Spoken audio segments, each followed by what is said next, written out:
16। আমার কথা ক্লিয়ার শোনা যাচ্ছে কিনা একটু বলো সবাই। আচ্ছা, স্ক্রিন দেখা যায় না? দেখা যায় তো? সুমাইয়া, তাপস, স্ক্রিন দেখতে পাচ্ছ না তোমরা?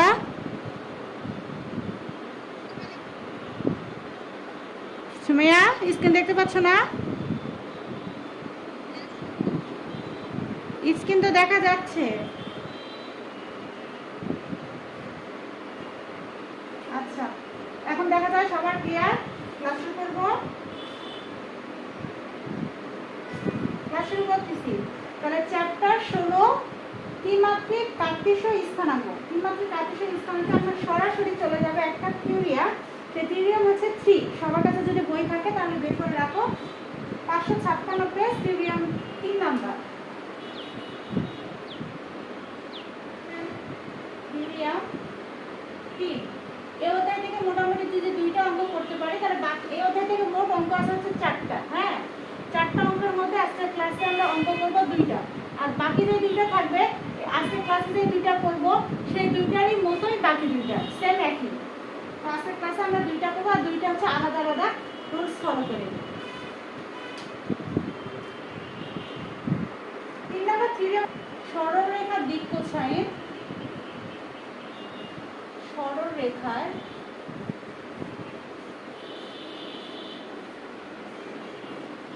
দিক কোসাইন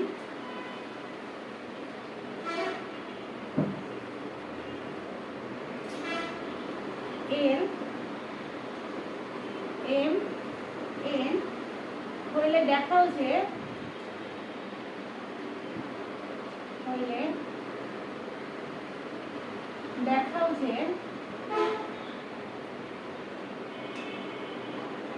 এল square plus M square plus N square equal হচ্ছে 1।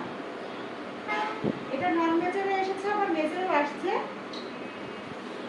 প্রশ্নটি হচ্ছে কোন সরলরেখার দিক কোসাইন এল এম এন হলে দেখাও যে L square plus M square plus N square. এখন প্রশ্নের আগে এখানে একটা কথা লেখা আছে, দেখো দিক কোসাইন।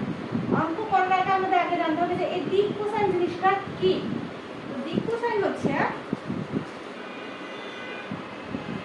যদি কোনো সরলরেখার দিক, যদি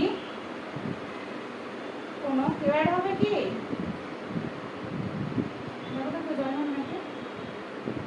যদি কোনো সরলরেখার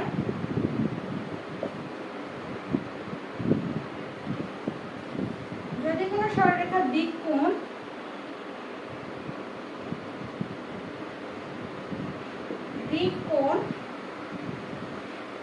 আলফা বিটা গামা হয় তবে cos alpha cos beta cos gamma রেখাটির দিক কোসাইন বলে।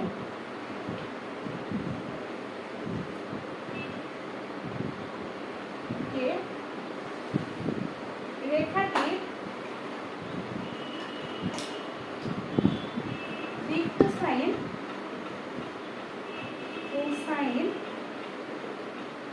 বলে। আর দিক কোসাইনের অনুপাতগুলোকে এল এম এন দ্বারা প্রকাশ করা। আর দিক কোসাইনকে প্রকাশ করা হয় হচ্ছে এল এম এন দ্বারা।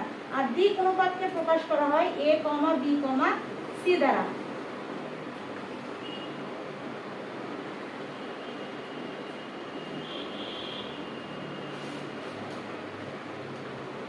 তাহলে প্রশ্ন শুরু করার আগে আমরা এখানে একটা জিনিস দেখলাম, দিক কোসাইন। তো এই দিক কোসাইন জিনিসটা কি?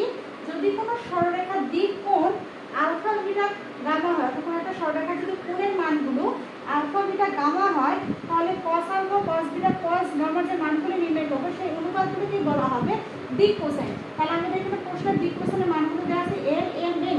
তাহলে এখানে অবশ্যই আমাদের cos alpha cos beta cos গামার মানগুলো বের করার ফলে সেগুলো বর্গ করে দিলে আমাদের কিন্তু L square M square N square মান বের হয়ে আসবে। তাহলে আমরা সংখ্যা থেকে ইজিলি একটা অঙ্ক কিভাবে সমাধান করতে হবে সেটা আমরা বুঝতে পারলাম। আরেকটা কথা, দিক কোসাইনকে এল এম এন দ্বারা প্রকাশ করা হয় আর দিক অনুপাতকে এ বি সি দ্বারা প্রকাশ করা হয়। তাহলে এখন আমরা সমাধানে চলে যাব।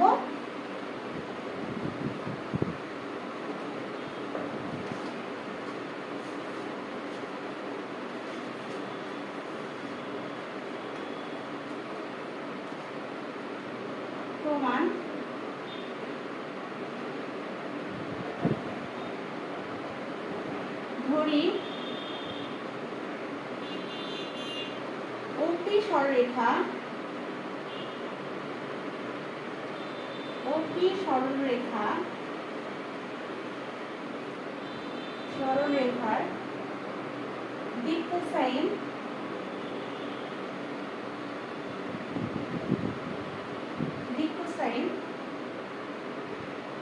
এল এম এন, এখানে মানগুলো আমাদের দেওয়াই আছে L M N,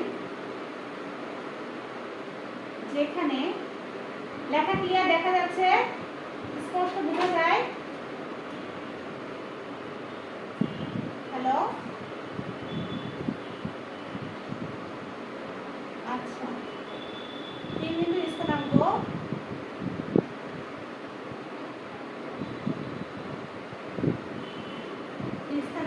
x y z, x y z এবং ওপি সরলরেখা, ওপি সরলরেখা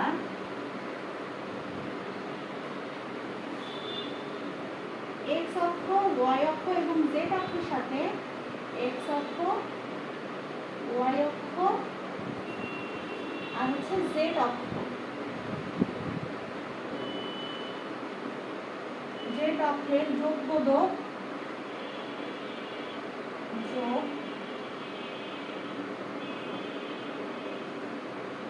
যোগবোধক দিকের সাথে, দিকের সাথে আলফা, বিটা, গামা কোণ উৎপন্ন করে, গামা কোণ উৎপন্ন করে। এখন এই পাশে আমরা চিত্রটা আঁক করবো, কিভাবে এখানে ভাষাগুলো লিখলাম।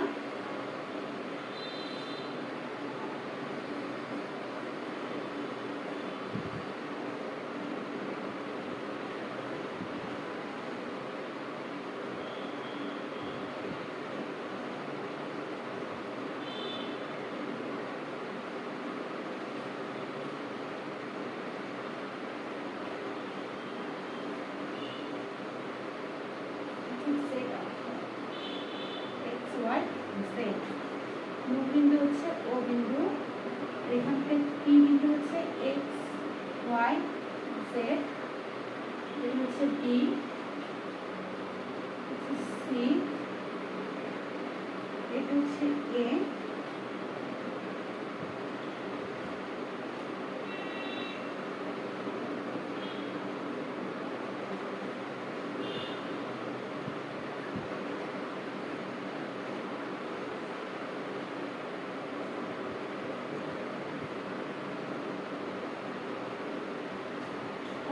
সবার হ্যালো, সবার উঠানো হয়ে গেছে? আচ্ছা, তাহলে এখন খেয়াল করো, চিত্র দিকে খেয়াল করো। এখানে কি লিখেছিলাম? ধরি ওপি সরলরেখার দিক কোসাইন। তাহলে এই যে একটা ওপি, এই যে মাঝ বরাবর একটা সরলরেখা, এই ওপি সরলরেখার দিক কোসাইনের মানগুলো হচ্ছে এল এম এন, যেখানে পি বিন্দুর স্থানাঙ্ক, এই যে পি বিন্দুর স্থানাঙ্ক হচ্ছে এক্স ওয়াই জেড এবং ওপি সরলরেখা, এই যে ওপি সরলরেখা, এই ওপি সরলরেখা এখন কি করছে দেখো, এই যে ওপি সরলরেখা যেন বোর্ড আকারে আমি বারবার এই ওপি সরলরেখাটা কোথায় কোথায় আছে দেখো, এই পাশে যদি খেয়াল করো তাহলে দেখো ওয়াই অক্ষের সঙ্গে রয়েছে, আবার ওই পাশে খেয়াল করলে এক্স অক্ষের সঙ্গে রয়েছে, আবার এই দিক বরাবর আবার এক্স অক্ষের সঙ্গে রয়েছে। অর্থাৎ আমরা তো হচ্ছে অক্ষ বরাবর গুলো বুঝি, তাই না?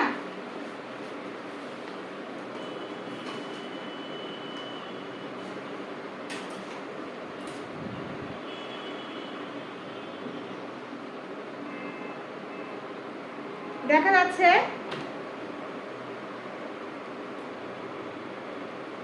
ক্লিয়ার দেখা যাচ্ছে? এখানে কয়টা কলম আছে? 3টা কলম আছে। হ্যাঁ, এই বরাবরটা হচ্ছে ওয়াই অক্ষ, এই বরাবরটা হচ্ছে জেড অক্ষ, আর নিচের বরাবরটা হচ্ছে এক্স অক্ষ।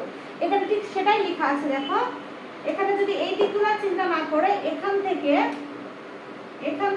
এইটা আর এই লাইনটা চিন্তা করো, তাহলে এই অক্ষটা হচ্ছে ওয়াই অক্ষ, এই বরাবর উপরের দিকটা হচ্ছে জেড অক্ষ, আর এই দিকেরটা হচ্ছে এক্স অক্ষ। Y z x, y z x অক্ষের সঙ্গে ওপি সরলরেখা আলফা বিটা গামা কোণ উৎপন্ন করে। তাহলে এই ওপি সরলরেখা, যে ওপি সরলরেখাটা এক্স অক্ষের সঙ্গে উৎপন্ন করবে কস আলফা,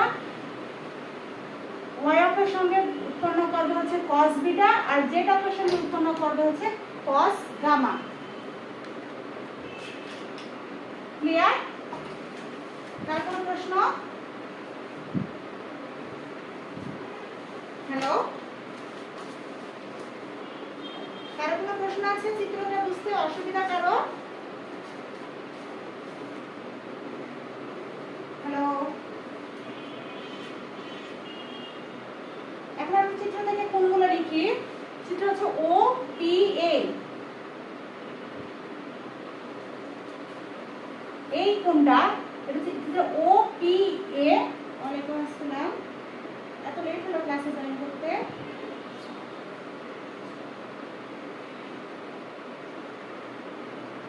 আচ্ছা ঠিক আছে, এখান থেকে শুরু করা হচ্ছে।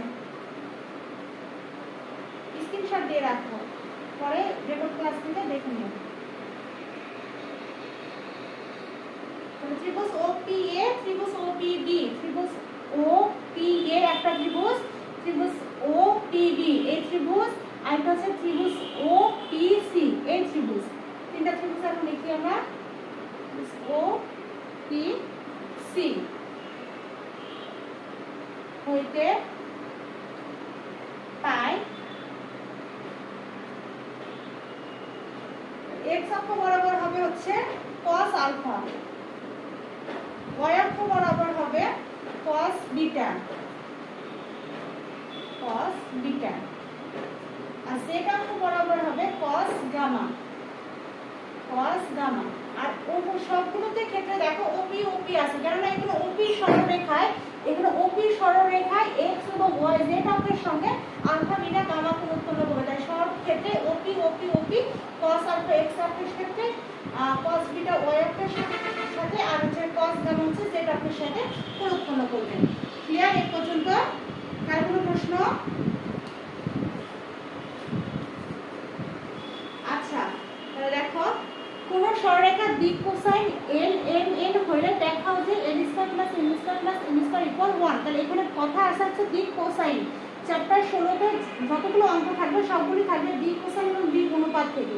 তো এখানে দিক কোসাইন জিনিসটা হচ্ছে যে কোণগুলো উৎপন্ন করবে, সরলরেখাগুলো যে কোণ উৎপন্ন করবে সেই কোণের মানগুলি হবে হচ্ছে দিক কোসাইন। এখানে দিক কোসাইনকে প্রকাশ করা হয় l m n দ্বারা, আর দিক অনুপাতকে প্রকাশ করা হয় a b c দ্বারা। এখানে দিক কোসাইনের মান আমাদের l m n দেওয়া আছে। তো এখানে আমরা একটা চিত্র অঙ্কন করেছি, যেখানে আমরা দিক অনুপাতের জন্য আগে একটা অক্ষ লিখেছি, ত্রিমাত্রিক অক্ষ। এই যে এটা x অক্ষ বরাবর, এইদিকে নিচেটা আছে x অক্ষ বরাবর। ভিডিও কি আটকে যাচ্ছে? নিচের দিকটা হচ্ছে x অক্ষ বরাবর, এই দিকটা হচ্ছে y অক্ষ বরাবর, উপরেরটা হচ্ছে z অক্ষ বরাবর। এখানে ভাষাটা লেখা আছে ধরি OP সরলরেখা, এই যে এখানে O আর P সরলরেখা, এই OP সরলরেখার দিক কোসাইন হচ্ছে l m n, যেখানে P বিন্দুর স্থানাঙ্ক হচ্ছে x y z, এবং এই OP সরলরেখা x অক্ষের সঙ্গে cos আলফা কোণ, y অক্ষের সঙ্গে হচ্ছে cos বিটা কোণ, আর z অক্ষের সঙ্গে cos গামা কোণ উৎপন্ন করে। এখন এখানে তিনটা ত্রিভুজ আছে, এই যে ভিতরে একটা, এই ছোট্ট একটা ত্রিভুজ, এটা একটা ত্রিভুজ, এর ভিতরে ছোট একটা ত্রিভুজ, এটা হচ্ছে OPA ত্রিভুজ, এটা হচ্ছে OPB ত্রিভুজ, আর উপরেটা হচ্ছে OPC ত্রিভুজ। এই ত্রিভুজ থেকে আমরা x অক্ষের দিকে হচ্ছে OPA, এটা হচ্ছে x অক্ষ বরাবর, আর x অক্ষ বরাবর কোণ হচ্ছে cos আলফা। OPB এটা y অক্ষ বরাবর, তাহলে এখানে y কোণ হবে OP cos, y অক্ষ বরাবর হচ্ছে cos বিটা। OPC এটা হচ্ছে z অক্ষ বরাবর, আর OPC বরাবর উৎপন্ন কোণ হচ্ছে cos গামা। আর উভয় ক্ষেত্রে দেখো এই cos এর x এর ক্ষেত্রে OP, y এর ক্ষেত্রে OP, z এর ক্ষেত্রে OP, কারণ এখানে OP সরলরেখায় x y z অক্ষের সঙ্গে আলফা বিটা গামা কোণ উৎপন্ন করবে। ক্লিয়ার?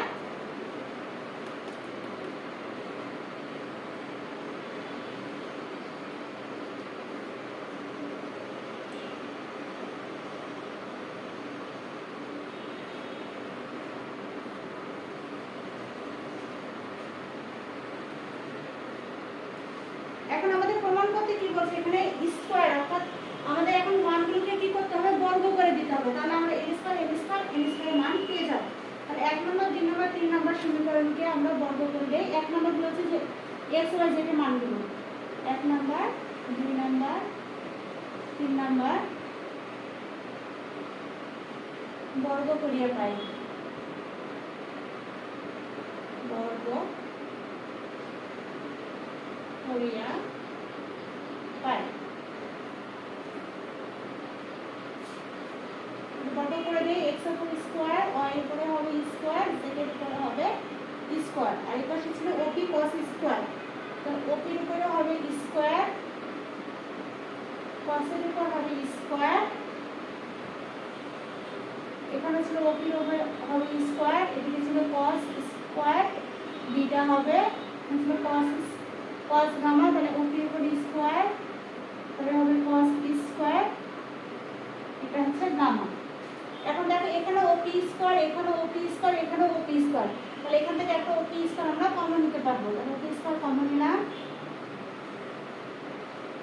ওপি স্কয়ার কমন নিলে এই পাশে থাকবে cos square alpha plus cos square beta plus cos square gamma.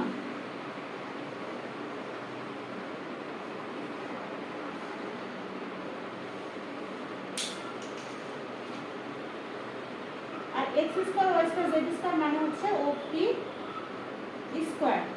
তাহলে এখানে ওপি স্কয়ার, এই পাশে ওপি স্কয়ার, দুই পাশে ওপি স্কয়ারটাকে আমরা কেটে না দেই, ভাগ করে দিই, তাহলে এদিকে একটা 1 আসবে। এখানে ওপি স্কয়ার, এখানে হচ্ছে ওপি এর উপরে স্কয়ার। তাহলে এই পাশেটা আগে লিখি cos square alpha plus cos square beta plus cos square gamma. এই যে এখানে একটা ওপি স্কয়ার আছে, এখানে ওপি স্কয়ার এর cos square alpha cos square beta cos square গামার সঙ্গে কিন্তু গুণ অবস্থায় আছে, তাহলে গুণ অবস্থায় এই পাশে গেলে কি হবে, ভাগ হয়ে যাবে। তাহলে উপরে হবে ওপি স্কয়ার, নিচে হবে ওপি এর উপরে স্কয়ার, ওপি স্কয়ার ওপি স্কয়ার কাটা যাবে, তাহলে এই পাশে হবে হচ্ছে 1, এই পাশে হবে cos square alpha cos square beta plus cos square gamma.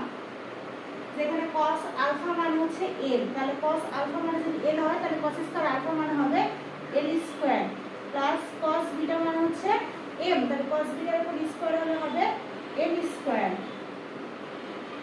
Plus cos square cos gamma মানে হচ্ছে n, তাহলে cos স্কয়ার গামা মানে হচ্ছে n এর উপরে স্কয়ার ইকুয়াল হচ্ছে এই পাশে 1টা, এদিকে 1। এটা আমাদের প্রমাণ করতে বলা হয়েছিল। উঠানো হয়েছে সবার?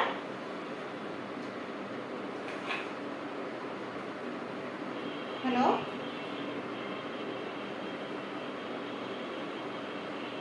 হ্যালো,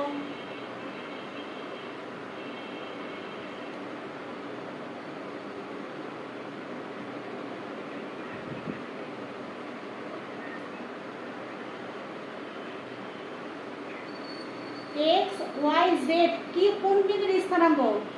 দেখো প্রমাণে লেখা ছিল p বিন্দুর স্থানাঙ্ক হচ্ছে x y z, তাহলে o এর উপর স্কয়ার মানে x এর উপর স্কয়ার, y এর উপর স্কয়ার, z এর উপর তো স্কয়ার হবে, বুঝছো? দেখো আমি একটু আগে প্রমাণে যে ভাষাগুলো লিখেছিলাম না, ওখানে লেখা ছিল p বিন্দুর স্থানাঙ্ক, ধরি OP সরলরেখার দিক কোসাইন l m n, যেখানে p বিন্দুর স্থানাঙ্ক হচ্ছে x y z, তাহলে p বিন্দুর স্থানাঙ্ক যদি x y z হয় তাহলে x square plus y square plus z square equal হবে OP সরলরেখা, যেহেতু এগুলোর উপর স্কয়ার আছে সবগুলো, তাহলে OP সরলরেখার উপরে হবে স্কয়ার। বুঝতে পারছো? হ্যালো, হ্যালো, আচ্ছা উঠানো হচ্ছে সবার? মিশে দিব। আচ্ছা তাহলে আমাদের এই চ্যাপ্টারে একটা আইটেম শেষ, সেটা হচ্ছে দিক অনুপাত দিক কোসাইনের ক্ষেত্রে কিভাবে আমরা মান বের করব। এখন এই অধ্যায়ের একটা জটিল বিষয় রয়েছে, জটিল দুইটা অঙ্ক রয়েছে, শুধুমাত্র দুইটা অঙ্কের মধ্যে আমরা একটা অঙ্ক করবো, যে এটা সবথেকে বেশি কঠিন আর অনেক বড়, এটা অনেক জটিল। আর এটা যদি প্রশ্ন, এই দুইটা যে প্রশ্ন দুইটা উদাহরণ দেওয়া আছে, এই দুইটার মধ্যে যেন একটা আসবে গ বিভাগের জন্য। বের করো এক্সাম্পল 11 নম্বর আর এক্সাম্পল হচ্ছে 12 নম্বর। আমি তোমাদের এক্সাম্পল 12 নম্বরটা করিয়ে দেবো, এটা অনেক বড়। আর एग्जांपल 11 নাম্বারটা তোমাদের হোমওয়ার্ক থাকবে, বের করো সবাই। एग्जांपल 12 পৃষ্ঠা নাম্বার হচ্ছে 568।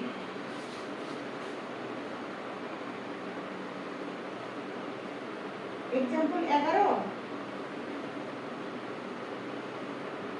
আচ্ছা আচ্ছা ঠিক আছে। एग्जांपल 12 নম্বরে দেয়া আছে একটি ঘনকের চারটি কর্ণের সাথে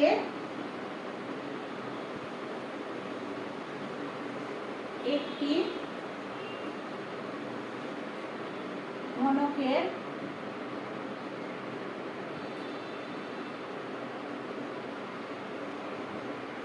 চারটি কর্ণের সাথে, আর এই ক্লাসটা যে एग्जांपल 12 এই অংশটুকু খুবই মনোযোগ দিয়ে কিন্তু শুনতে হবে। অঙ্কটা খুবই কঠিন কিন্তু বুঝতে খুবই সহজ।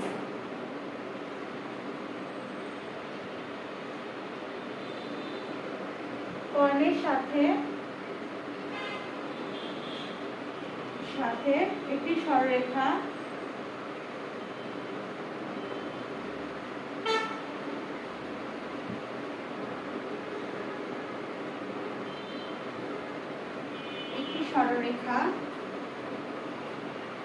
আলফা বিটা গামা ডেল্টা কোণ উৎপন্ন করে। কোণ উৎপন্ন করে প্রমাণ করো যে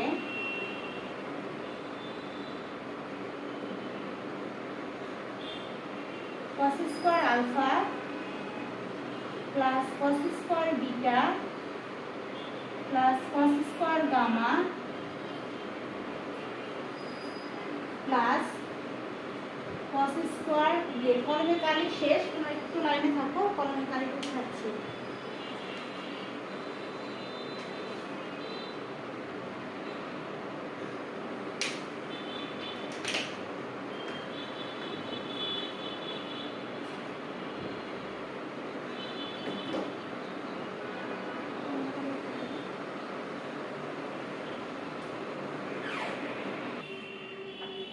এখন বোঝা যাচ্ছে?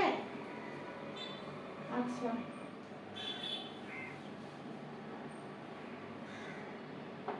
cos square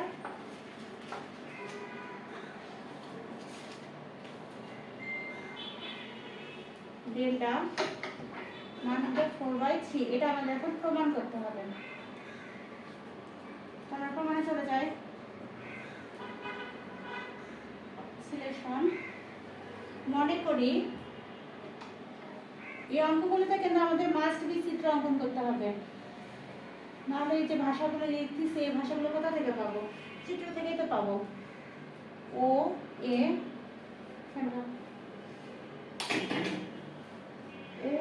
B C D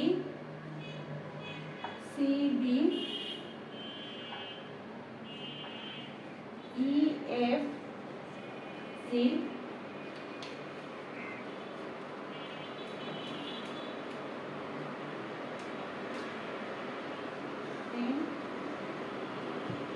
ঘনকের প্রতিটি ধারের দৈর্ঘ্য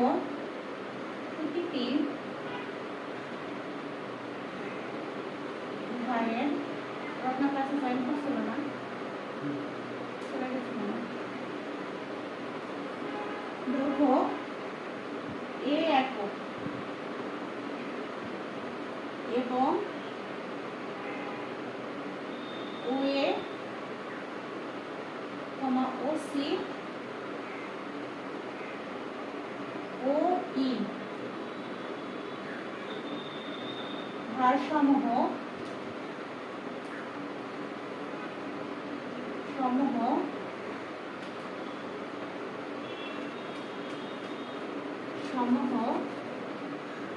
যথাক্রমে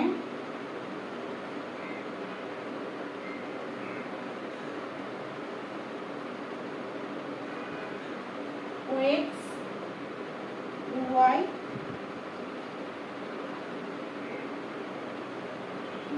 ধারের দৈর্ঘ্য এ একক এবং ও এ ও সি ও ই ধারসমূহ যথাক্রমে ও এক্স ও ওয়াই ও জেড অক্ষ বরাবর অবস্থিত। অক্ষ বরাবর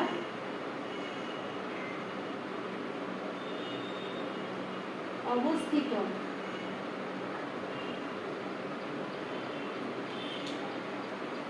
ভাষাটুকু উঠানো হয়েছে সবার?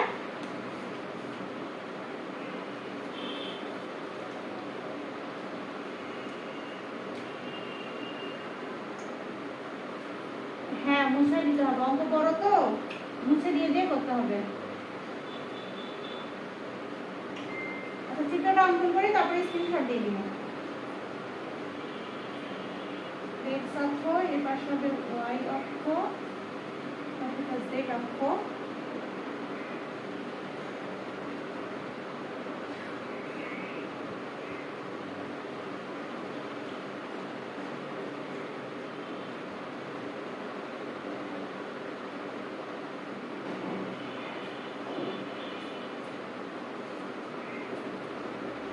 কণিকা চিত্র অঙ্কন করতে হবে আর কি। তোমরা একটু সুন্দর করে খাতায় আর্ট করে নিও।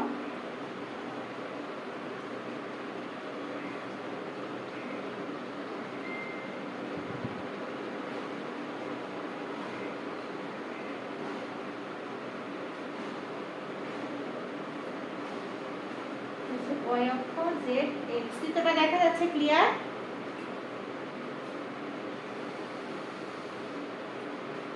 আচ্ছা, বই দেখে নিও, বই অনেক সুন্দর করে চিত্রটা দেওয়া আছে। এখন শুধু বোঝো চিত্রটা কি, চিত্রটা কি কি করতে হবে সেটা জিনিসগুলো বোঝো। একবার চিত্রটা বুঝতে গেলে অঙ্কটা ইজি।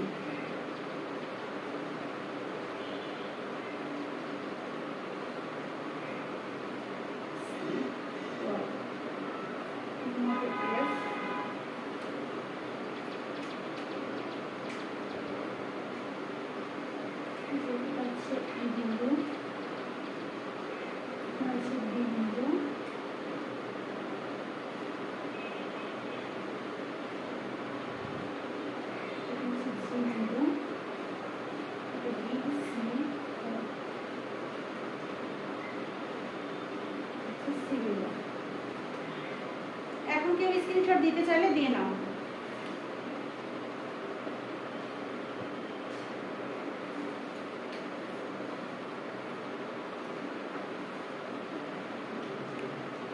হয়েছে? সবাই উঠানো হয়ে গেছে?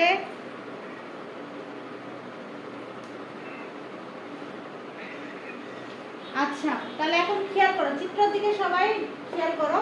মনে করি O A B C D E F G ঘনক। তাহলে এখানে O A B C D E F G ঘনকের প্রতিটি ধারের দৈর্ঘ্য এই পাশে হয়ে এই পাশে হয়ে এই পাশে হয়ে এই পাশে হয়ে, কারণ প্রত্যেকটা ধারের দৈর্ঘ্যই হবে হচ্ছে এ একক। এবং ও এ ও এ ও সি এবং হচ্ছে ও ই ধারসমূহ যথাক্রমে ও এক্স ওয়াই জেড অক্ষ বরাবর অবস্থিত। মানে যে এটাকে বলা হয় এক্স অক্ষ, এই পাশে থেকে বলা হয় ওয়াই অক্ষ, এই পাশে থেকে বলা হয় জেড অক্ষ। এখন এখানে যদি ও থাকে আর এখানে যদি এ বিন্দু হয়, এটা যদি সি বিন্দু হয় আর এটা যদি হয় হচ্ছে ই বিন্দু, তাহলে কি হবে? ও এ ও সি আর ও ই ধারগুলো হবে হচ্ছে ও এ ও সি ও ই, যেটা এখানে লেখা আছে। ও এক্স বরাবর হবে ও এ, ও ওয়াই বরাবর হবে ও সি, ও জেড বরাবর হবে ও ই। এখন আমরা এখান থেকে মান বের করব। এখন এই মানগুলো কিভাবে বের করব এটা সবথেকে বেশি ইম্পর্টেন্ট, মনে রাখতে হবে। আর চিত্রের দিকে খেয়াল রাখো, প্রথমে আমরা বের করব হচ্ছে মূল বিন্দু, অর্থাৎ ও বিন্দুর স্থানাঙ্ক বের করব।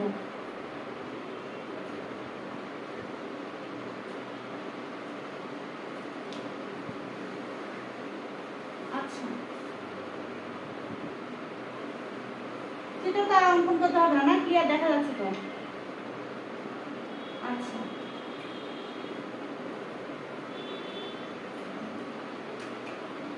মূল বিন্দু হচ্ছে ও বিন্দু, ও বিন্দুর স্থানাঙ্ক এই জায়গাটা একটু বেশি খেয়াল করে দেখো, কেউ এদিক ওদিক নজর না দিয়ে এদিকে খেয়াল করো, ও বিন্দু স্থানাঙ্ক, তাহলে এখানে ও বিন্দু স্থানাঙ্ক আমরা জানি মূল বিন্দু মানে কি 0, তাহলে ও বিন্দু স্থানাঙ্ক হবে 0, আর এখানে ও বিন্দু স্থানাঙ্ক সব কিছুর স্থানাঙ্ক হবে 3 ঘাতে। তাহলে এখানে দেখো x অক্ষ একটা, y অক্ষ একটা, z অক্ষ একটা, তাহলে কয়টা অক্ষ? 3টা অক্ষ। তাহলে 3টা অক্ষের জন্য স্থানাঙ্ক হবে আমাদের 3টা। আর যেহেতু আমরা জানি মূল বিন্দুর স্থানাঙ্ক হয় 0 0, তাহলে এখানে যেহেতু 3টা অক্ষ, তাহলে 3টা শূন্য হবে 1 2 3। তাহলে আমাদের মূল বিন্দু কমপ্লিট। এখন আমরা বের করব হচ্ছে a বিন্দুর স্থানাঙ্ক। a বিন্দুর স্থানাঙ্ক আগে উঠায় না, আগে সবাই বুঝো তারপরে উঠায়ও। এখন দেখো a বিন্দুটা, এই যে এখানে a বিন্দুটা শুধুমাত্র দেখো এই যে লম্বা দাগটা আছে, এটা হচ্ছে x অক্ষ। এই বিন্দুটা শুধুমাত্র কিন্তু x অক্ষের সঙ্গে আছে, y অক্ষের সঙ্গেও নেই, আবার z অক্ষের সঙ্গেও নেই, শুধুমাত্র আছে হচ্ছে x অক্ষের সাথে। তাহলে x অক্ষের সঙ্গে যেহেতু a আছে, তাহলে x অক্ষই শুধু হবে, x অক্ষে হবে a, আর বাকি অক্ষগুলোতে যেহেতু নেই তাহলে ওগুলো হবে 0 0। আর প্রত্যেকটা ধারের কেন্দ্র হচ্ছে a a a a, তাই এখানে কিন্তু x অক্ষ বরাবর যেহেতু a আছে, তাই এখানে ধার হবে a, বাকিগুলো হবে 0 0। এর জায়গা যে a মান তা না, b বিন্দুর ক্ষেত্রে যদি স্থানাঙ্ক বের হয় তাহলে সেখানেও a হবে, মানে প্রত্যেকটা ধারের দৈর্ঘ্যই কিন্তু a। এখন আমরা b বিন্দুর স্থানাঙ্ক বের করব। b বিন্দুর স্থানাঙ্ক, এখন দেখি b বিন্দুটা আমাদের কোন কোন অক্ষে রয়েছে। এই দেখো বি বিন্দু দেখা যাচ্ছে, এই বি বিন্দুটা আমাদের দেখো এদিকে আবার x অক্ষ, আর এই যে এদিকে হচ্ছে y অক্ষ। x আর y অক্ষের মাঝখানে আমাদের বি বিন্দুটা রয়েছে, তাহলে x অক্ষের সঙ্গে বি বিন্দু রয়েছে, তাহলে y অক্ষের সঙ্গে আমাদের বি বিন্দু রয়েছে, তাহলে x অক্ষের মান হবে a, y অক্ষের জায়গায় হবে a, আর যেহেতু z অক্ষের দিকে নেই বি বিন্দু, তাহলে z অক্ষ বরাবর হবে 0, a, a, 0। আমাদের a b গেল। এখন আমরা বের করব c বিন্দুর স্থানাঙ্ক। এখন এই যে c বিন্দুটা, এই যে পাশে এই c বিন্দুটা কিন্তু শুধুমাত্র y অক্ষের সঙ্গে লাগানো অবস্থায় আছে, শুধু y অক্ষের সঙ্গে রয়েছে, এটা কিন্তু x অক্ষের সঙ্গে নেই। এখন অনেকে বলতে পারে যে b বিন্দু আর c বিন্দু খুবই কাছাকাছি রয়েছে, আর b বিন্দু যদি মাঝখানে থাকে দুটার, তাহলে c বিন্দু দুটার সমীকরণ মাঝখানে থাকে, কিন্তু না, এখানে c বিন্দুটা শুধুমাত্র y অক্ষের সঙ্গে লাগানো অবস্থায় আছে, y অক্ষের দিকে রয়েছে। এখান থেকে x অক্ষ থেকে c বিন্দুটা অনেক দূরে, কিন্তু y অক্ষের খুব কাছাকাছি, আর c বিন্দুটা y অক্ষের সঙ্গে কোণ উৎপন্ন করবে, আর এই c বিন্দুটা কারণ শুধুমাত্র y অক্ষ বরাবর রয়েছে, তাহলে y অক্ষের ধারের মান হচ্ছে a, তাহলে y এর জায়গায় শুধু বসাবো হচ্ছে a, তাহলে x অক্ষ নেই, তাহলে x এর মান হবে 0, y অক্ষ বরাবর রয়েছে, তাহলে y এর মান হবে a, z অক্ষ বরাবর নেই, তাহলে z এর মান হবে 0। এখন আমরা বের করব হচ্ছে b বিন্দুর স্থানাঙ্ক। হ্যাঁ, আর যে বরাবর আছে সেই বরাবর মান হবে a, কেননা ধারের একক দৈর্ঘ্য হচ্ছে a, মানে এই যে এর মানগুলো মানে x y z, x অক্ষ y অক্ষ z অক্ষ, x অক্ষ বরাবর থাকলে a হবে, y অক্ষ বরাবর না থাকলে 0 হবে, z অক্ষ বরাবর না থাকলে 0 হবে, আবার y অক্ষ বরাবর যদি থাকে তাহলে y অক্ষ বরাবর মান হবে a, বাকিগুলো হবে 0, এরকম। শুধু চিত্র দেখে আমাদের বুঝতে হবে যে কোন কোন অক্ষের সঙ্গে এই বিন্দুটি রয়েছে। এখন আমরা দেখি এই যে ডি বিন্দু, এই ডি বিন্দুটা এখন কার ভিতরে আছে দেখো তো, এটা একটা যে এই পাশে y, এই পাশে x, তাহলে ডি বিন্দুটা এখন কোন কোন বিন্দুর সঙ্গে রয়েছে খেয়াল করো দেখি। x অক্ষ, হ্যাঁ x এর সঙ্গে নেই, x অক্ষ তো এইদিকে না, তাহলে z আর y এর সঙ্গে, তাহলে a বিন্দুটা হবে 0, আর z আর y বিন্দুগুলো হবে a a 0 a, a। এবার দেখো ই বিন্দুটা, দেখো দেখি কার সঙ্গে আছে ই বিন্দু,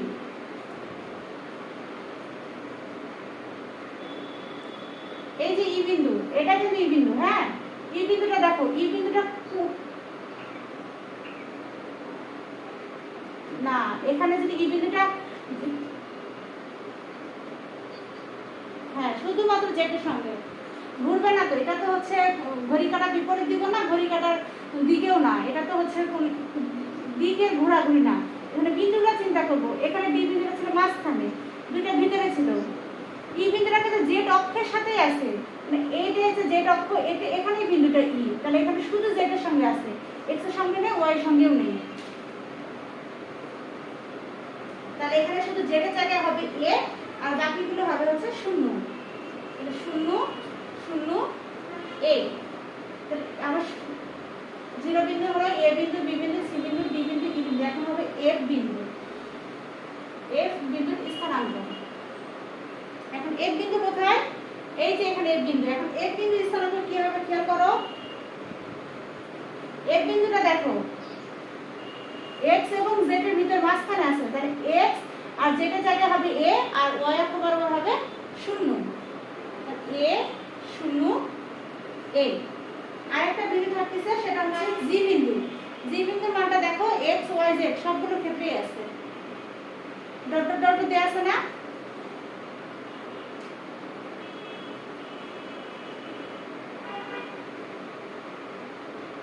জি বিন্দুর স্থানাঙ্ক হবে এ কমা এ কমা এ। ক্লিয়ার? স্থানাঙ্ক নির্ণয় করা। এখানে এই জিনিসটা বুঝতে হবে, এই কারণে আমি বললাম এই অঙ্কটা অনেক কঠিন, কারণ অনেক স্টুডেন্টই হচ্ছে এখানে বুঝতে পারে না কোন স্থানাঙ্ক কোন অক্ষ বরাবর রয়েছে। এই কারণে অনেকের কাছে এই বিষয়টা অনেক কঠিন মনে হয়, তখন কি করে তারা এগুলো মান মুখস্থ করে ফেলে। কারণ একটা অঙ্ক যদি মানগুলো মুখস্থ করে, ঘনকের যে অঙ্কই আসুক এই একই মানই হবে। এগুলো অনেকে মুখস্থ করে, আমরা মুখস্থ করবো না, মুখস্থ করার জন্য কেউ আমরা প্রাইভেট এখানে করতেছি না, আমরা বোঝার জন্য এখানে করতেছি। তো আমরা এখন বুঝে বুঝে যেভাবে করলাম ঠিক সেইভাবে আমরা পরীক্ষার খাতায় বুঝে বুঝেই করব। ঠিক আছে? কারো কোনো সমস্যা আছে? হ্যালো, কারো সমস্যা নেই?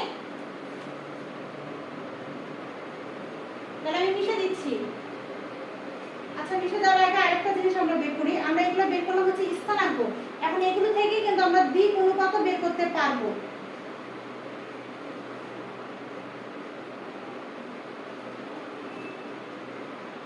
ওজি, আরেকটা হচ্ছে এডি,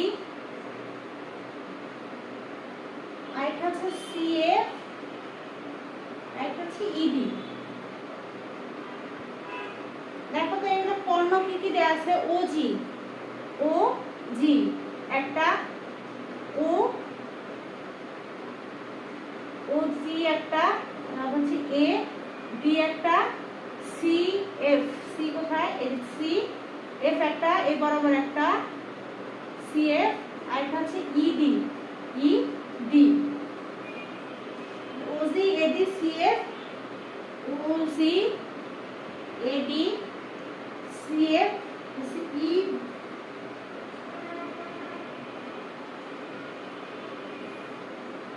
সবাই একটু বইয়ের কারেকশন করে নাও। ও বি ইবি ছিল, ওটা ইডি লেখা আছে, ওটা ইবি হবে। ঘনকে চারটি কর্ণ হবে, একটা ওজি, একটা হবে এডি, একটা হবে সিএফ, আর একটা হবে ইবি।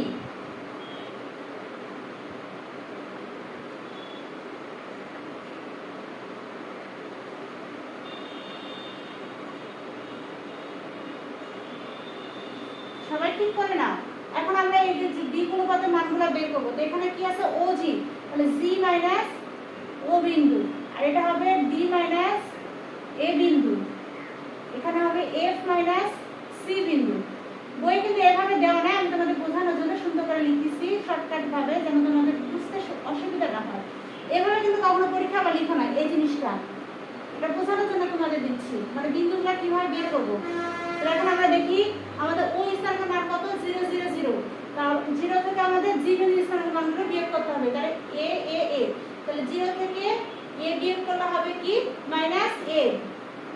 আবার 0 থেকে এ বিয়োগ করলে হবে মাইনাস এ। 0 থেকে এ বিয়োগ করলে হবে মাইনাস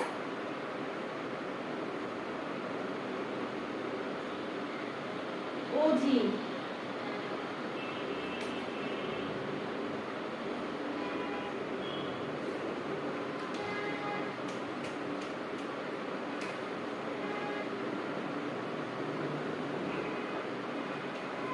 সবাইকে এ পাশে উঠায় নাও, তাহলে মিশে দিব, জায়গা একটু কম। উঠানো হচ্ছে সবার। হ্যালো,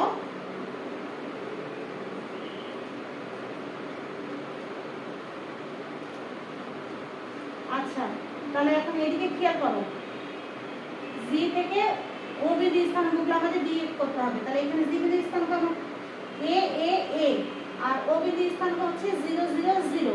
তাহলে এ থেকে 0 বিয়োগ করলে এ 0 মানে কি এ, তাই না? তাহলে এখানে হবে এ। আবার সেম ভাবে এ থেকে 0 বিয়োগ করলে হবে এ, আবার এ থেকে 0 বিয়োগ করলে হবে এ। তাহলে এখানে এ মানে হচ্ছে 1 1 1, কারণ এই এ বিন্দু স্থানাঙ্ক কি এর সবগুলো হচ্ছে 1 1 না, এগুলোর সাথে 1 একটা গুণ অবস্থায় আছে না, সেই সবগুলো লিখলাম। এখন আমরা বের করব হচ্ছে এ ডি দ্বিক অনুপাত। তাহলে ডি থেকে এ বিয়োগ করব, তাহলে ডি মাইনাস এ, ডি বিন্দু স্থানাঙ্ক কোথায় 0 এ 0 আর এ বিন্দু স্থানাঙ্ক হচ্ছে এ 0 0। তাহলে আমরা এখন বিয়োগ করি এখান থেকে এই অংশটুকু। 0 থেকে a বিয়োগ করে কি হয় মাইনাস a, মাইনাস a। এরপর a থেকে তারপর এটা হবে a, তারপর এটা a। তাহলে এখানে এখন সবগুলো হবে -1 1 1, -1 1। এখন আমরা বের করব CF। C কোথায় আমাদের এই যে এখানে, এটা হচ্ছে C আর F হচ্ছে এই এখানে। এখন আমরা বিয়োগ করি, তাহলে বিয়োগ করব F থেকে C স্থানাঙ্ক বিয়োগ করব। A 0, A - 0 মানে হচ্ছে A, তাহলে এখানে হবে হচ্ছে A। এরপর বিয়োগ করো, তোমরা বলো 0 থেকে C, 0 থেকে হচ্ছে A, 0 - A, তাহলে হবে -A, -A আরেকটা হবে হচ্ছে A। তাহলে অনুপাতগুলো হচ্ছে 1 - 1 1, 1 - 1 1। এখন আমরা দেখব EB। এই EB জায়গাটা কারেকশন করে না, বইয়ে ওখানে লেখা আছে ED, কিন্তু ED কর্ণ না, কর্ণ কখনো সোজাসুজি হয় না। ED হচ্ছে একটা সরলরেখা, ধার হচ্ছে ED হচ্ছে ঘনকের ধার, আর EB হচ্ছে এই ঘনকের কর্ণ। তো এটা কারেকশন করে না, D জায়গাটা B লিখে দাও। এখন আমরা B বিন্দু থেকে স্থানাঙ্ক E বিয়োগ করব। তো D বিন্দু কোথায় আমাদের, এটা হচ্ছে B বিন্দু আর E বিন্দু হচ্ছে এইটা। তো বিয়োগ করব হচ্ছে B থেকে E, তাহলে A - 0 মানে হচ্ছে A, আর হচ্ছে A - 0 মানে হচ্ছে A, 0 - A মানে হচ্ছে -A, তার অনুপাতগুলো হচ্ছে 1 1 -1। ইজি না বের করা? আমরা স্থানাঙ্ক বের করতে পারলাম, আবার দিক অনুপাত, কর্ণের দিক অনুপাতও বের করতে পারলাম। কারো কোথাও সমস্যা এখানে স্থানাঙ্ক আর অনুপাত বের করতে? আর বুঝাই দিতে হবে এই অংশটুকু।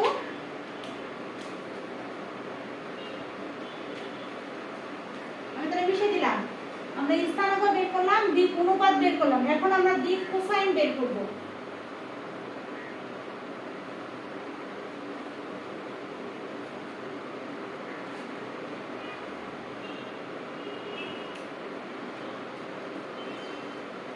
দিক কোসাইন বের করব, কর্ণের গুলো দিক কোসাইন, যেগুলো আমরা দিক অনুপাত বের করলাম। তাহলে OG কর্ণের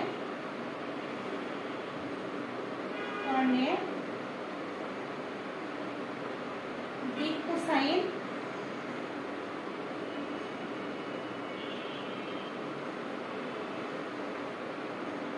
AB কর্ণের দিক কোসাইন, CF কর্ণের দিক কোসাইন, আর এটা হচ্ছে EB কর্ণের দিক কোসাইন। এখন এই মানগুলো আমরা বের করব। এখন এই মানগুলো কিভাবে বের করতে হয়, আমরা যে দিক অনুপাত বের করলাম, OG বিন্দুর দিক অনুপাত বের করলাম 1 1 1, তাহলে এখানে হবে 1 আর এখানে দেখো 1 1 1, তাহলে 1 এর উপর স্কয়ার, 1 এর উপর স্কয়ার প্লাস 1 এর উপর স্কয়ার বরাবর। আবার এখানে হবে কমা, যেহেতু তিনটা বিন্দু তার তিনটা ক্ষেত্রে আমাদের বের করতে হবে। তাহলে উপরে হবে 1, এই 1 দ্বিতীয় ক্ষেত্রে আবার সবগুলোর উপর স্কয়ার, 1 এর উপর স্কয়ার 1 এর উপর স্কয়ার 1 এর উপর স্কয়ার। কমা 1, আবার সবগুলোর উপর স্কয়ার 1 এর উপর স্কয়ার 1 এর উপর স্কয়ার 1 এর উপর স্কয়ার। তাহলে এখানে হবে 1/√3, এখানে হবে 1/√3, এখানে হবে 1/√3। তাহলে আমি একবার মানগুলো লিখি বোঝানোর জন্য এভাবে দিলাম।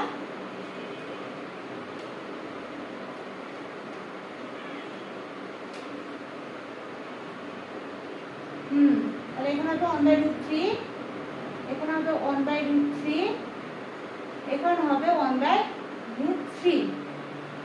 এখন এডির দ্বিক অনুপাতগুলো কি কি বের করছিলাম দেখো দেখি।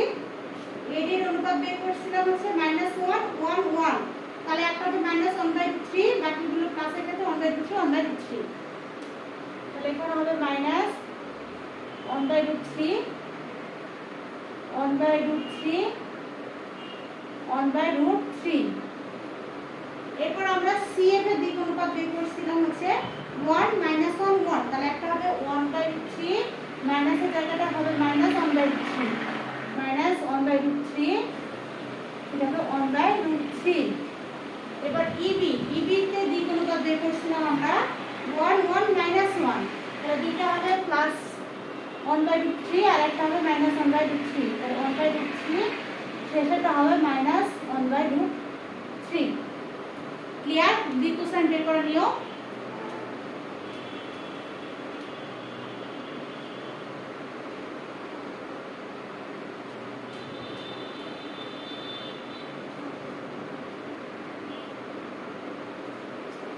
এখন এই যে কর্ণগুলো OG কর্ণ, AD কর্ণ, CF কর্ণ আর ED কর্ণ যদি x এবং y এবং z অক্ষ এবং n m n দিক কোসাইন বিশিষ্ট সরলরেখার সাথে আলফা বিটা গামা এবং ডেল্টা কোণ উৎপন্ন করে, তখন cos আলফার মান হবে x cos আলফা।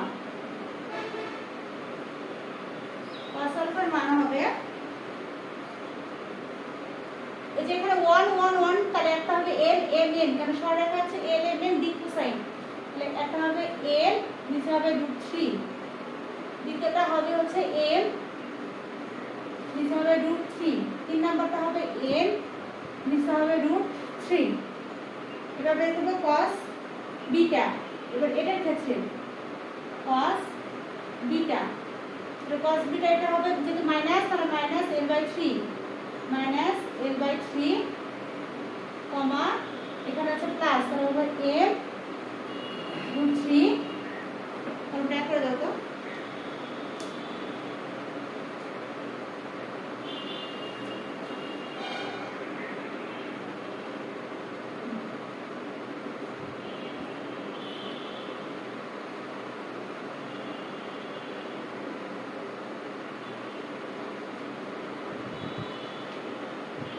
বইয়ে দেখে নিও এই জায়গাটাতে cos বিটা, এখানে হচ্ছে l না দিয়ে বইয়ে দেয়া আছে 1, এই 1টাকে l দিয়ে দিবে, বইয়ে ভুল দেওয়া আছে, কারেকশন করে নিও সবাই। আমি cos এখানে গেলে cos আলফা, এটা এখানে গেলে cos বিটা। এখন বের করব cos গামা। cos গামা মানগুলো লিখি 1/3 মানে হচ্ছে l/√3, যেটা হচ্ছে মাইনাস, প্লাস মাইনাস হবে m/√3, এটা হচ্ছে প্লাস, তাহলে প্লাস m/√3। এখন বের করব cos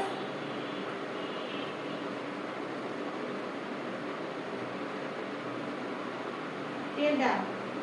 ডেল্টা হবে EB ক্ষেত্রে, তাহলে 1/√3 1/√3 একটা হচ্ছে মাইনাস, তাহলে l হবে l/√3 plus m/√3 minus n/√3। এই জায়গাটা বই দেখবে প্লাস m/√3 দেয়া আছে, ওটাকে মাইনাস m/√3 করে নিও।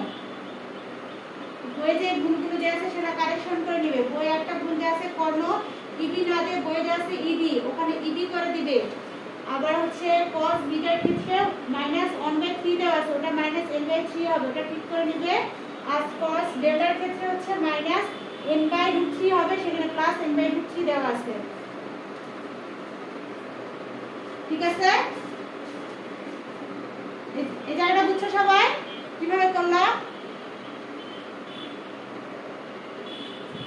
হ্যালো, ক্লাসে আসছো কি সবাই? হ্যাঁ, যেখানে যেখানে 1 ছিল সেখানে মানগুলো হবে l m n, কেননা এখানে ওজি কর্ণ, এডি কর্ণ, সিএফ কর্ণ, ইবি কর্ণ, দিক কোসাইন এল এম এন সরলরেখার সাথে এক্স অক্ষের সাথে আলফা বিটা গামা এবং ডেল্টা কোণ উৎপন্ন করবে। সেক্ষেত্রে cos আলফার মান হবে, উপরেগুলো হবে হচ্ছে দিক কোসাইনের মানগুলো, আর নিচে যে মানগুলো ছিল √3 মাইনাস এক্ষেত্রে মাইনাস, প্লাস এক্ষেত্রে প্লাস। তাহলে মিশে দিচ্ছি। এখন আমরা কি করব, এই যে মানগুলো আছে না, এই মানগুলো আমাদের প্রমাণে করেছিল cos square alpha, cos square beta, cos square gamma, cos square delta equal মান ছিল আমাদের 4/3। তাহলে এগুলো সবগুলো ক্ষেত্রে আমরা এখন বর্গ করে দিব, তাহলে আমাদের অ্যানসার চলে আসবে।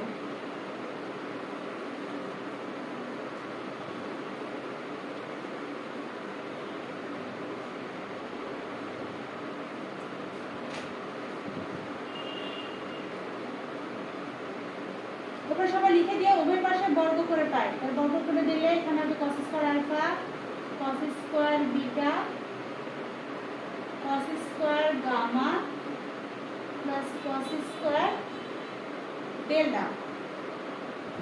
এখন এই পাশের গুলো আমরা বর্গ করব, l/√3। ব্ল্যাকবোর্ডে দেখে মনে হচ্ছে বড়, খাতায় করলে ছোটই মনে হবে, বাবার মিশিয়ে দিয়ে করা হচ্ছে তো। অঙ্কটা অবশ্যই খাতায় কিন্তু সবাই করবে, কারণ এই দুইটা যেটা করে দিলাম এইটা আর একটা ইয়া দিব তোমাদের হোমওয়ার্ক, এই দুইটা থেকে তোমাদের একটা প্রশ্ন আসবে গবেষণার জন্য।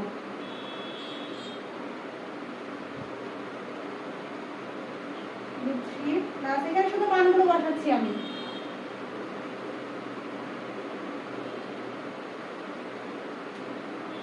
এটা হচ্ছে cos স্কয়ার আলফার মান, এটা হবে স্কয়ার। এরপর বসাবো আমরা cos স্কয়ার বিটার মান, প্লাস cos স্কয়ার বিটার মান ছিল একটা মাইনাস ছিল, বাকিগুলো সব প্লাস ছিল, minus l/√3 plus m/√3 plus m/√3, পুরোটার উপর হবে স্কয়ার,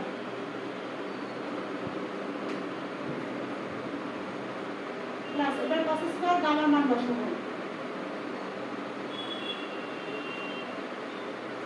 l/√3 ছিল, এটা ছিল মাইনাস m/√3 প্লাস m/√3 উপরে হবে স্কয়ার। এবার বসাবো cos স্কয়ার ডেল্টার মান, plus l/√3 plus m/√3 minus m/√3, এটা হচ্ছে স্কয়ার।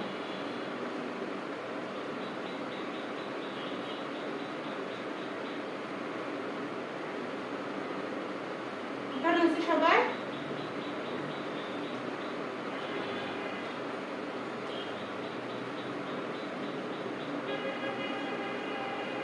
এটা হবে 4/3 l square plus m square plus n এর উপর square,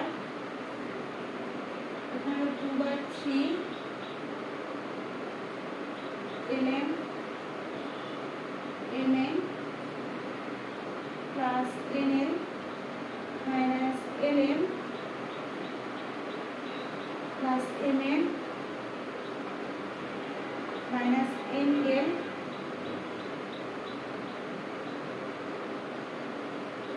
minus ln minus mn minus mn plus nl plus lm plus mn minus nl। 4 5 6 7 8 9 10 11 12।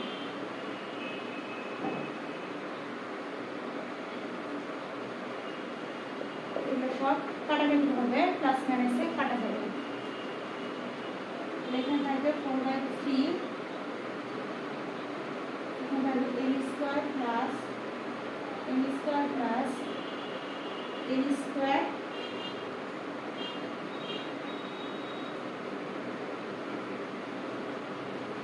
Plus এই পুরোটার মান হচ্ছে 0, তাহলে 2/3 ইন্টু 0, এখানে মান আসবে 4/3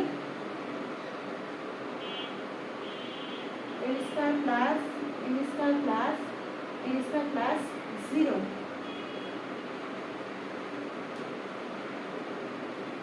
4/3 n square plus N square plus N square মান হচ্ছে 1, তাহলে এখানে হবে 4/3। তাহলে cos স্কয়ার উপর cos square beta cos square gamma cos square ডেল এর মান হচ্ছে 4/3। এটা হচ্ছে আমাদের অ্যানসার। ওঠানো হচ্ছে সবার, এখন বুঝে দিব তাহলে।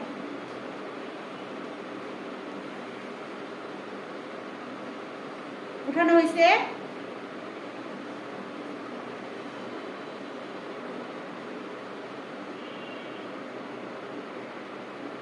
আচ্ছা, আমি তাহলে বুঝাই দিচ্ছি। আমি ক্লাস শুরুর আগে বলেছিলাম এই অঙ্কটা অনেক বড় এবং অনেক জটিল, ধৈর্য সহকারে ক্লাসটা করতে বলেছিলাম। আচ্ছা, ব্যাপার না, যারা আছে তারা দেখো।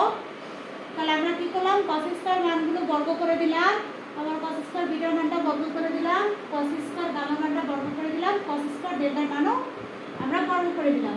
এরপর দেখো এখানে আবার কি L/√3 M/√3 প্লাস N/√3 তারপর স্কয়ার, অর্থাৎ a plus b plus c, এখানে তিনটা আছে না, এটা একটা মান, এটা একটা মান, এটা একটা মান। তাহলে এই মানটাকে মনে করে a, এই মানটাকে মনে করে b, এই মানটাকে মনে করে c। তাহলে a plus b plus c এর উপরে স্কয়ার, আমরা তাহলে a plus b plus c, a plus b plus c product square. আর এখানে হচ্ছে a plus b plus c product square, আবার এখানেও সেম, এখানেও সেম। এখন এখানে দেখো আমার একটা l, এখানে আমার একটা l, দুটা l, এখানে আমার একটা তিনটা l, এখানে আমার একটা l, চারটা l।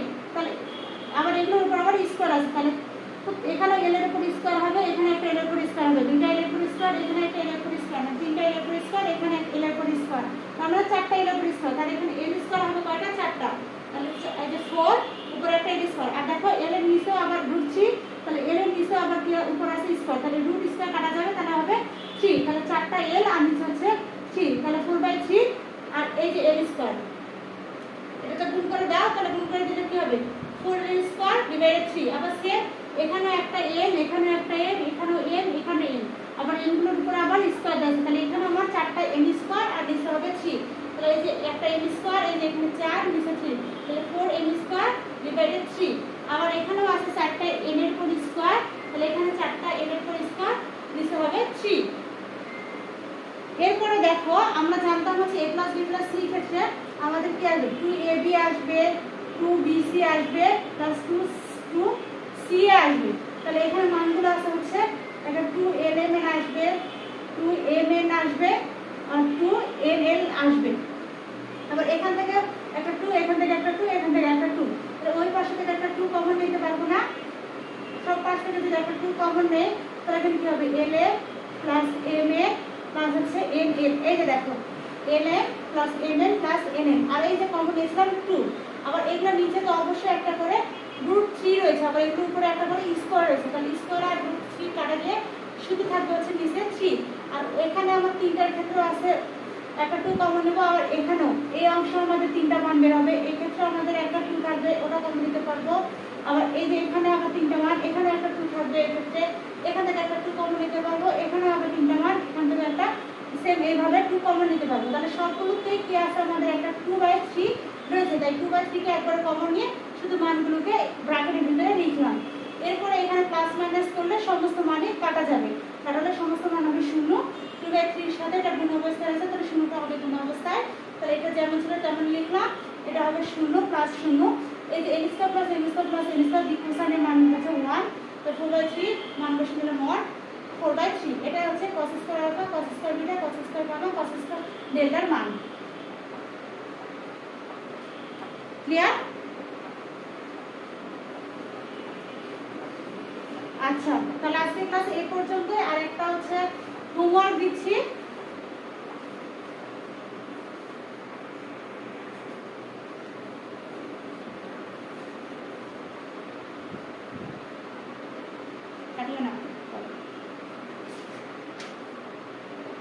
দেখা আছে একটি ঘনকের দুইটি কর্ণের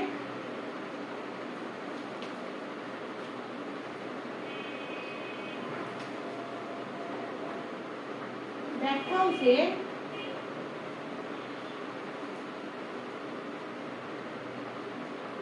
একটি ঘনকের দুইটি কর্ণের